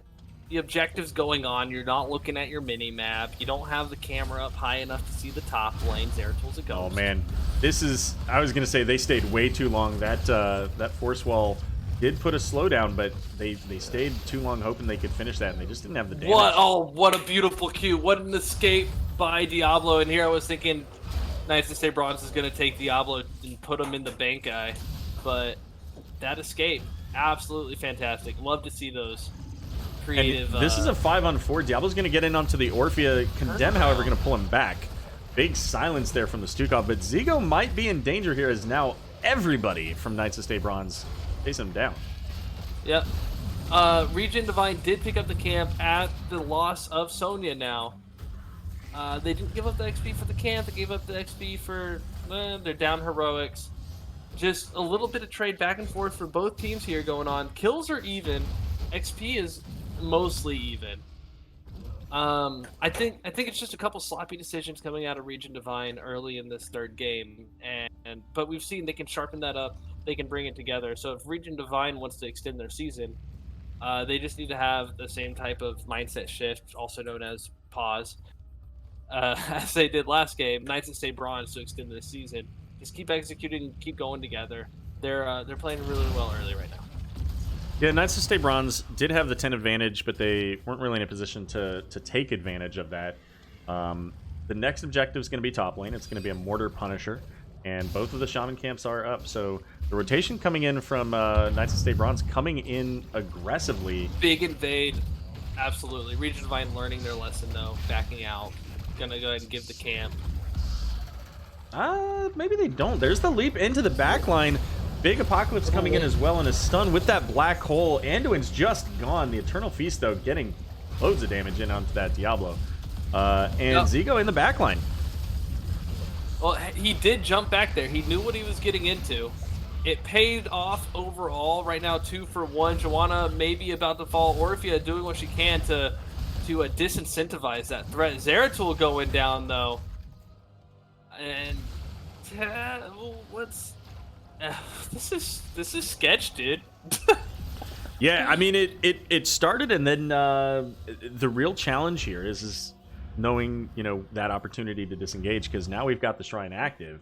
Zeratul dead for at least a little bit longer, and there's Leoric working with those Neil peasants, picking up that XP pretty quickly. So Knights of Stay Bronze they've done a really good job of continuing the pressure that they've had in both of the other games. And I think that was a really good no-go call, diving that fort, because they could have kept the pressure on. I think they could have gotten out clean too, picked up one, maybe even two more kills there. But the again, the discipline that we were talking about before. There's the leap slam onto the Orphea. Orphea getting comboed out. There's the feast. She's getting some healing from her trait and probably her healer. Light bomb goes off onto the Joanna. There's the Tassadar going down. He does get the wall off first. Looks like Joanna gonna fall as well to the Diablo combo. There's the bathtub. Joanna does go down. Stukov's arm hits really hard. That's 1 for 1. There's the A pocket. Does catch Orphea. Orphea goes down. The rest of Knights of Stay Bronze nope, they're walking back in and to win, just like the Alliance, having a death wish, walking back. Leoric coming in. The Undead King moving out. Gets pulled by the Yeet of Faith.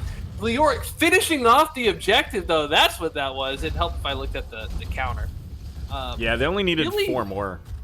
Really, I'm going to just call it a sketchy play by Knights of Stay Bronze. It pays off for them. And they shouldn't have been in there. They made it work. ReGen Divine now back on the back foot.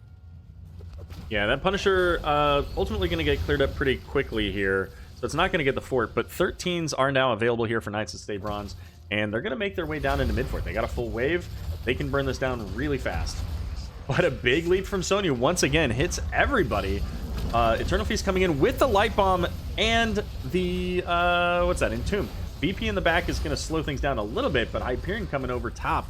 I mean, it's just too much, and Diablo's back already. Oh, that's Zeratul. I was like, where'd he go? Yeah, the Light Bomb, which anyone was picked before the Sonya, but yeah, that Light Bomb is just shutting down the Sonya engage / counter engage. As soon as Sonya leaps in, it starts to spin. Hope probably starts to spin. That Light Bomb's coming out, and Sonya can't really do anything about it. Well, Divine now has to defend that mid lane. A double siege camp coming in. Leoric also pushing up top. I'll be amazed if Leoric doesn't get this top fort. All the while in the bot lane, a little bit of a brawl happening. We got the ARAM, or I guess it would be ARAB, right? All random, all bottom. Yeah. Except Absolutely. Here, Diablo getting absolutely obliterated. Do you see where his body went? Look at that. Nope. Light Bomb comes out.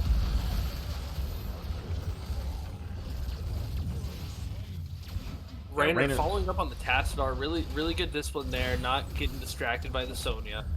So in that previous fight in the mid lane, Sonya's medallion had just come off a cooldown and got used again, probably in that Light Bomb mess. And I think what ReGen Divine could do here, because again we're in that position. All right, how do we get back in this? If they get basically that same engage, but with Sonya having that medallion up and medallion through the Light Bomb while the spin's going, right? Because you interrupt that spin and Sonya is just done for, especially in this spin build that she's taken.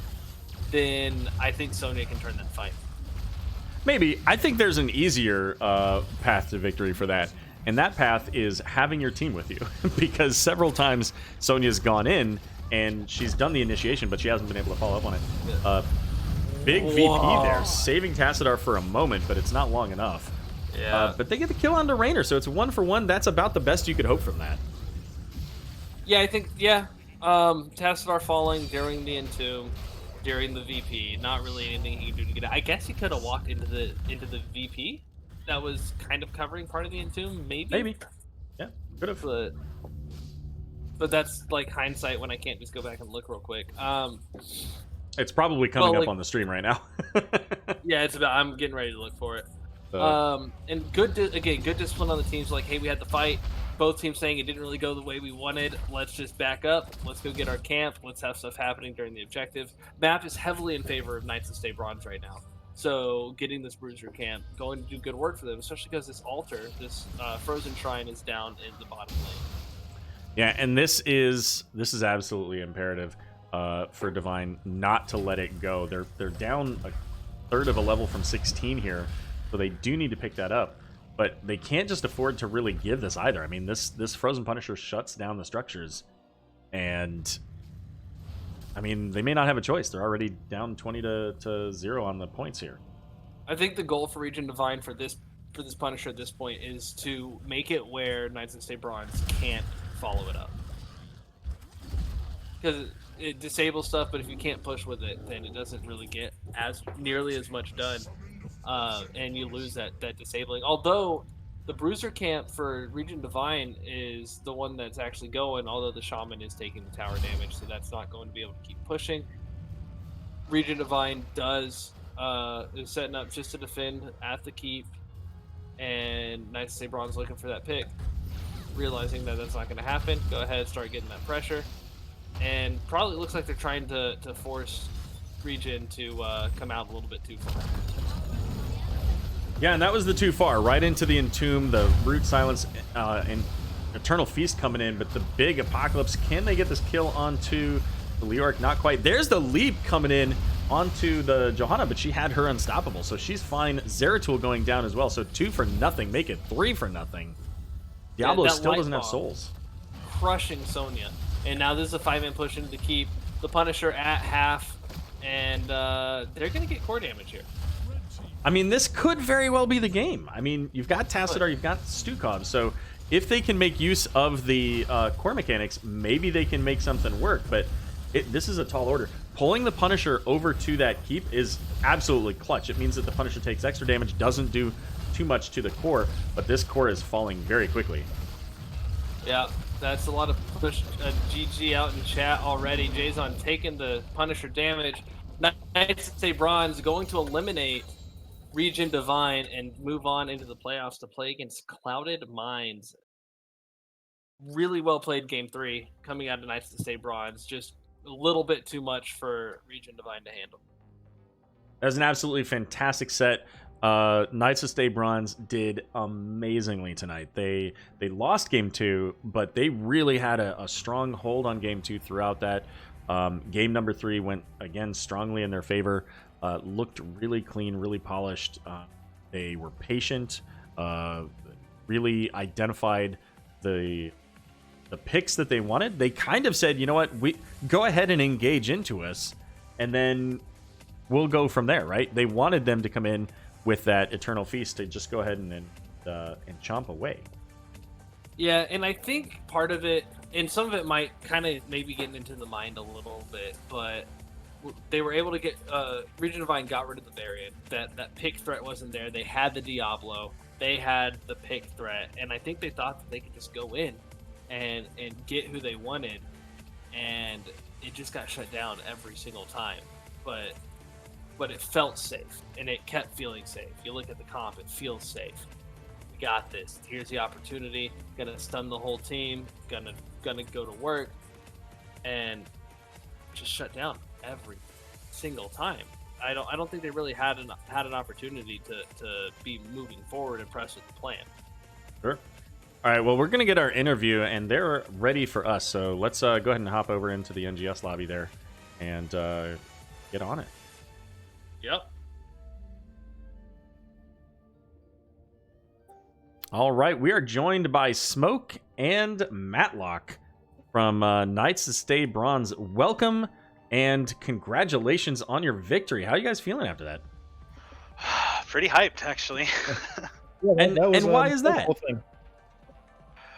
Oh, you know, just had probably some of our best games of the season right now. Like, ReGen has been very strong all season, and, you know, to just come up and, you know, have such a great series with them, it feels really good. You guys played that absolutely phenomenally. So let's kind of unpack what we've seen here. All 3 of these games, you guys had great combos, really great synergy, and it began with the taunt combo, but it really began with an early Vikings pick. So, like, were you trying to psych them out and force them to focus on the Vikings and then misdirect into the variant? Like, how did that kind of come about? We as a team tend to do really well when we can focus on roaming around the way that we like. So it wasn't necessarily wanting them to focus on the Vikings, but it gave us the flexibility to then abuse the combo that we had set up with the Gaunt Variant, and that's obviously a combo that you can abuse very early, starting at level 4. So you can kind of just snowball from there. Absolutely. And also, like, I would say there were talks in draft where we were thinking like first pick Vikings would be kind of like a bit of a mental throw for them, just like who first picks Vikings like that, and it kind of gave us room to play around with them kind of trying to guess what we might play, and I think that played to our advantage. And we actually talked about that a little bit in draft. Taco specifically had mentioned a few things about like, hey, sometimes you pick this hero just so that you get them to focus on it, and then the rest of your draft counters their counters, right? Yep. Yeah, additionally, they happen to pick a combo, which we used in the third game, that we are quite familiar with. We've run it a few times. So that worked in our favor as well, because they were picking the Joe Anduin for the Shield Light Bomb combo, and we knew how to play around that. So yeah, it just worked out. The draft worked out in our favor, I think, first game. Sure. So when you get into game number 1, it's Dragonshire, it's your selection. You clearly have your plan kind of going into this, and you see the draft evolving the way that it does. Are there any adjustments that you make, whether in the draft or in the game, based on what you see? Is there any communication about how you guys address that at the beginning of the game? I would say probably the biggest adjustment that we had was obviously you want to pop Joe's shield. So I was originally going to go Shattering Throw, but then once I saw that they went with 2 healers, with 2 supports, we decided to just stick with Immortal Strike. That was probably the biggest adjustment that we had, but it was just fitting within our comp that we had laid out in advance anyway. Picking the Vikings into that comp was probably the biggest change that we had from the times that we had run it previously. Other than that, no, I think we just, we tried to continue to run what it was that we knew that we did well. It was something that we hadn't pulled out, this season in a regular game. We've tried it in Storm League, and we've kept it a little bit under the radar. So it was just until now. Yeah, it was something that we kept in our back pocket, and just tried to execute to the best of our ability. Sure. Taco, any questions about game 1? No, just trying to breathe. Breathing is good. Good. Take that moment. Sorry, I didn't mean to catch you in the middle of a chug there. So then you get into game 2. My Dr. Pepper, just had to drink it. Yeah, there you go. Yeah. So then you get into game 2, Towers of Doom. Again, this was your pick, by the way. High five. Really appreciate you guys doing that. So it started off really strong. I think at one point it was like 33-11, maybe. 11, yeah. Yeah, and then things kind of started to break down a little bit. Now I know what my own personal view on how that went down, but what changed for you guys? And like looking back on it, how would you address that so that you make sure that next time you win that game? What adjustments would you make? I mean, the Gazlo was incredibly disruptive, plain and simple. They had a lot of disengage for our combo. Obviously, experiencing it the first game, they knew what to expect. We thought that we could play around it, and we thought that we would be able to, burn down specific targets, but it was just incredibly difficult with just the sheer amount of disengage that they had going there. Sure. So with that game too, and one of the things that we talked about, and I think it happened, was that if you got the pick, you win the fight, and if there's an objective, you get the objective. Yep. If you don't get the pick, if for whatever reason it doesn't happen, or you get engaged on, that's a give. Whether it's give the fight, give the objective, etc. And I think that held true, at least for the most part. All the way, and I think most evidently seen when you had sandwiched Gazlo and Falstad, I think it was, at that middle altar, and Gazlo was able to delay y'all just long enough for the rest of Divine to come in. They get 2 kills, they push all out, and I think around there was the shift. Yeah, and it definitely. might not might not have been that fight, even though that was the momentum turner. But where in that game, what's the decision you think you change that changes that game for you? I think there are a couple things that we could have done differently. Number one, we probably at the draft, this comp overall has phenomenal engage, obviously, great burst ability. But if you can't get that pick, like you said, it doesn't have great disengage. There's not an easy way for me to get out. There's not an easy way for anyone who's forward to get out. And Orphea being a close distance mage, can get burst down pretty quickly as well. Did y'all have the Li Ming that game too, right? It was Li Ming in game 2, and I think Wave of Force was the closest thing you had to a disengage. Yeah. So there were things that we probably could have done differently from the beginning, but then we still felt good going into the very last altar, the one that they won it with, and I think that fight in particular, we had broken down at that point enough that we couldn't all focus the same target at the same time. They collapsed on us in a really good way. They had excellent formation, excellent positioning. And I'm calling out a target, jump to it, and there were about 3 other people that were going down and all being, focused really well by Divine. And I think what on that last engage at that point, they were not showing anywhere. We could not spot them on the map anywhere, so it was kind of eerie waiting for them in that front bush right next to on their side, and it kind of forced us to kind of all be around there. But that Falstad was ready to fly behind us and interrupt. And I think that's what got that engage done so well for them. Oh, absolutely. Yep. There's no question. I mean, that Falstad, we even talked about it at the end of the game there, that Falstad was like, is this Falstad AFK? Like, what's going on over here? Because he was up in the mid lane, and you guys started off. Honestly, I thought you guys were going to kill Gazlo. That was going to be the end of the game. Gazlo manages to survive somehow, and then Control Alt deletes your team because of it. Because everybody, like you said, was very close, looking to get in on that engage onto the first target, and then almost take the saves. 3-point altar. I mean, the thing about going into that comp in particular is you think to yourself, oh, they're going to disengage, we're going to reset, I'll have taunt back up in 15 seconds, we'll have abilities back up in 15 seconds, everything will be good to go again. What ended up happening was they disengaged, they hit us with a grav bomb, they blew us up. So it wasn't just a disengage from them, it was really more of a repositioning for them, which they could then turn and capitalize. Counter engage. I think maybe one thing I probably could have done as Yrel myself is potentially not have taken I've maybe gone Sacred Ground, potentially. I don't know how much that might have saved us, but as far as like maybe thinking of things that might have changed the way certain things went down, I think maybe that could have helped. I don't think it would have. Probably. Yeah, I don't think so either. I think you had the right idea. Honestly, listen, you guys played that really well. You got them down to 4 points. 90% of that game was heavily in your favor. A couple of team fights don't, but then you get into game number 3, and you go to enough about the Infernal game that they lost. Let's go back to winning. So you get into game number 3, and things shift incredibly, right? Stukov switched sides. Johanna switched sides. I think they had Anduin at some point. Maybe, they had Anduin game 2, so Anduin switched sides. There's this pretty significant shift. We get to see new heroes that we haven't seen, Zeratul and Tassadar. And so, like, there's this big change overall, and you guys kind of slowly, systematically continue to break down structures. You win objectives.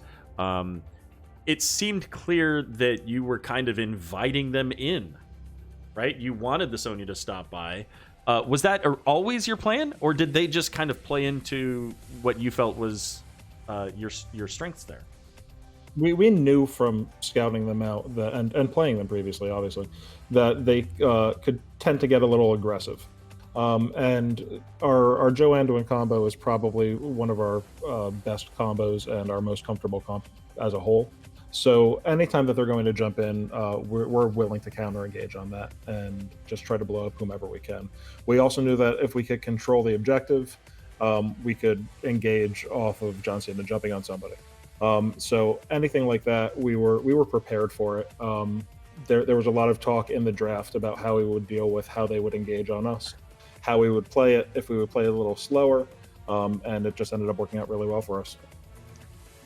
And I think I'm not sure. I'm not positive that all of the Punishers, but definitely at least 2 of them had Punisher kills. Not necessarily them killing, but them setting up the plays. Punisher related. Yeah, that's when we've run that comp in the past. I think that's probably like our best map to run it because we can engage on somebody getting leapt on by the Punisher and just blow them up with our combo. Yeah, it's a lot easier when you take Joanna away from them, and they can't always just trade it away and get away from the stun from the Punisher. Sure. So was there anything in between Game 2 and Game 3 that, obviously you talked a little bit about the combo, right? But was there anything? Was there like a moment of, gosh, that really sucks, or was the team just like straight up pep talk, let's go? Like, what's the locker room like in between Game 2 and 3? It was more kind of us breaking down what has been working and what hasn't been working for both teams. We kind of noticed that the Johanna pick from them twice in a row didn't really work out as well. I know we may have lost the second game, but it was pretty dominant that, the Johanna didn't feel as scary on their end. So we kind of let them pick it, and we already talked about that going into Game 1 and 2, but changing it up in 3, thinking, okay, well, let's take it away from them and then get something to change on their end. Yeah, additionally, we do a lot of discussion, and it's the reason that our games take a little bit longer than some to start. We have a bunch of preset comps that we want. We don't go into anything blind. We have ideas for counters going into every map now. We have comps that we think work on every map. And if we get banned, we have backup comps and backups for those backups. So there's just there's not a whole lot of pep talking that's going on in between games, especially a game like that where we felt that we had a real opportunity and it broke down mid to end game. But there's a lot of what can we improve upon and what do we think is going to work for us in this particular point in time. It's mostly strategy, really. Sure. Taco, any other questions for Matlock? So looking at this match, specifically this match, what do you think you did the best? What did you do the worst? And I'm not going to ask you how you're preparing for Clouded Minds because they're probably scouting. So, oh, definitely. That's fair. What we did the best was communicate and just didn't tilt. Follow, no tilt. Yeah, and follow up on our iterations of the comps and combos that we wanted. What did we do the worst? Deal with hard counters to what it was that we were counter engage. I think is probably something we probably need to work on for sure on our end. That'll be a nice long replay review. Okay. Sure. So regular season, you guys, when you played against Clouded Minds, they dominated you 2-0, but so did ReGen Divine. So how do you feel about your chances come next week against Clouded Minds?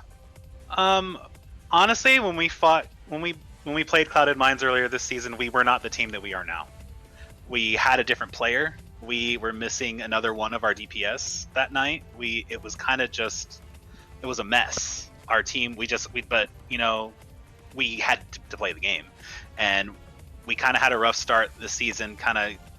All the pieces weren't really, they were there, but they weren't in their right places.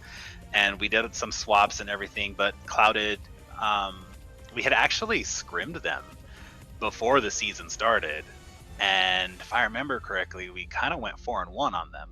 So we went into that game also kind of knowing that we don't have the tools that we had before. And, it just kind of fell apart. But as far as the match against ReGen, we know that was a very close game on both ends. And we kind of threw. We recognized that. We were honestly winning one of those games 99% of the time, and if it hadn't been for one bad engage or a counter engage on us, we would have won that match. It would have been a different story. And we were a little stronger then, coming from Clouded Minds' first game of the season to then ReGen Divine towards the middle, and towards now, I think we're definitely at our best right now. Yeah, I mean, I think Smoke put it aptly. We not only were we literally a different team, but this is my first time playing with all 4 of these guys, and being the main tank and the fight shot caller, it's kind of difficult to, get into a groove if you've only played together for what, like 3 or 4 days before our first match. We had maybe 3 or 4 practices. So since then we've just we've iterated, we've evolved, we've meshed, and it feels a lot better going into the playoffs. I mean, if you look at our history, our match history, we started out really, really weak, and then we started to put the work in and started playing like a team, and figuring out how we play together, and it just kind of took off from there. Well, definitely good that the chemistry's getting together, getting there, and that's part of team building, right? Is you get going, you're excited, and shit happens, and then but how you get through it is how you get a strong team. Absolutely. Well, you guys, I mean, it's pretty clear, like you said, if you look at your history, which I'm looking at it right now. You can see kind of the inconsistent. evolution. You could say that would be the word I would say for our regular season. Sure. Yeah, and I mean, you guys look really strong tonight. Cloud of Mines is not going to be an easy opponent. They played against ReGen Divine last week. ReGen Divine beat them 2-1. It was an absolutely amazing set with a 20-minute podcast in the middle. Yeah, we watched that. I was playing World of Warcraft watching that damn game. Yeah, it was fun times. So definitely you've got your work cut out for you, but good luck with that. Let's go ahead and wrap up, and any shout outs that you've got. Shout outs to the team. They've really come together this season, especially towards the end. It got kind of rocky for us towards the end of the season, but we really kind of refocused and got some coaching. Definitely want to shout out Not Paradox for giving us the time and effort that he has this season, showing us the ways. Also, shout out to all the teams so far in D West. They've been absolutely great to play against. Even scrimming, CCS has been definitely super supportive of us, and doesn't mind talking shop with us, so we appreciate them as well. Yeah, I mean, the division as a whole, it's amazing, the camaraderie that's here and people who are competing against each other.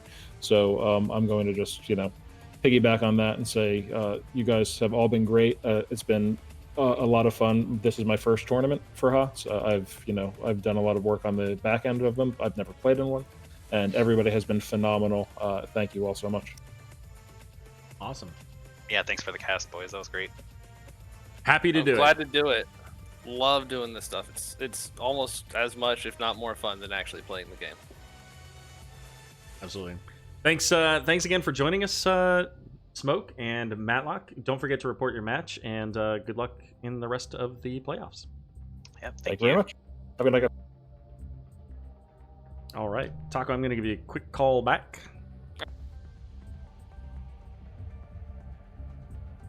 You there? I am here. I just got to put you back up on the screen. Yeah, I assume that means we're connected. There we go. All right. Well, Taco, welcome back.